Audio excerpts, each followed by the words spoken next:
Friend, તમારું સ્વાગત છે મારી ચેનલમાં. તો આજે આપણે બનાવશું એક નવી જ વાનગી, જે છે આપણે આ ઘૂઘરા બનાવીએ અને જે વધી જાય માવા વગરનું મિશ્રણ છે આ.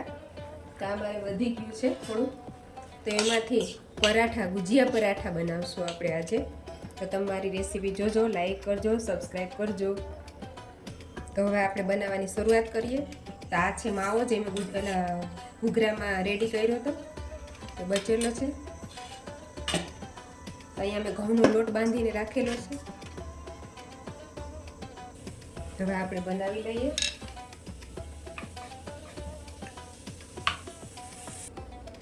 હવે આ રોટલી વણી લીધી છે. હવે તેમાં સ્ટફિંગ ભરી દઈશું.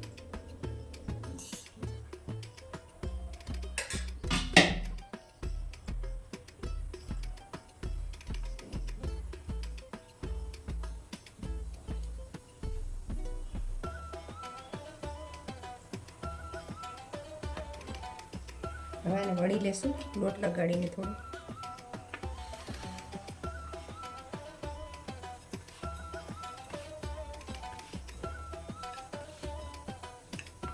એકદમ ધીમા હાથે વણવાનું છે. એક વણાઈ ગયું છે. હવે બીજું પણ વણી લઈએ. વણાઈ ગયું છે. આને આપણે ચોરસ રીતે શેપ આપશું, ચોરસ.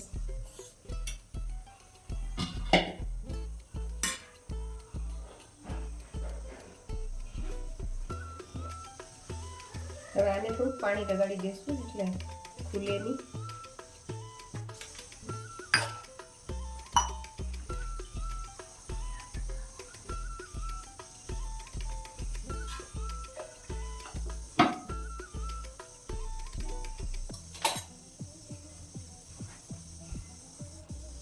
હવે આપણે વણી લેશું તેને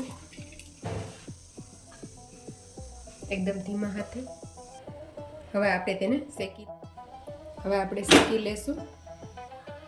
તેને તમે ઘીમાં અથવા તો તેલમાં, બંનેમાં શેકી શકો. ઘીમાં વધારે સરસ લાગશે. હું એક તેલમાં શેકીશ અને એક ઘીમાં શેકીશ.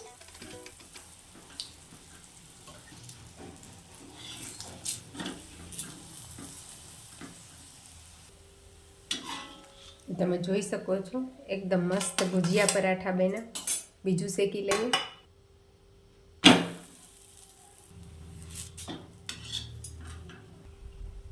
અને આપણે થોડા ઘીથી શેકી લેશું તો વધારે ટેસ્ટી લાગશે અને હેલ્ધી પણ, કેમ કે આમાં ઘઉંનો લોટ છે અને તળાતું તો નથી. શેકીને પરોઠા તરીકે ખાઈ શકીએ. તમે નવા હોય તો મારી ચેનલને સબસ્ક્રાઈબ કરજો, લાઈક કરજો. તો આ બીજું પરોઠું પણ તૈયાર છે. હવે આપણે સર્વ કરી દઈએ. હવે આને આપણે કટ કરીને સર્વ કરશું અને તમે એકલા પણ ખાઈ શકો. એકદમ બહુ સરસ લાગે છે. જોઈ શકો છો એકદમ મસ્ત પરાઠા બને છે. ગુજિયા પરાઠા કહી શકો અથવા તો એને ઘૂઘરા પરાઠા કહી શકો. આને તમે મધ સાથે ખાઈ શકો અને એકલાય ખાઈ શકો. તો આ બની ગયા છે એકદમ મસ્ત અને ટેસ્ટી પણ. એકવાર બનાવીને ખાજો અને થેન્ક યુ.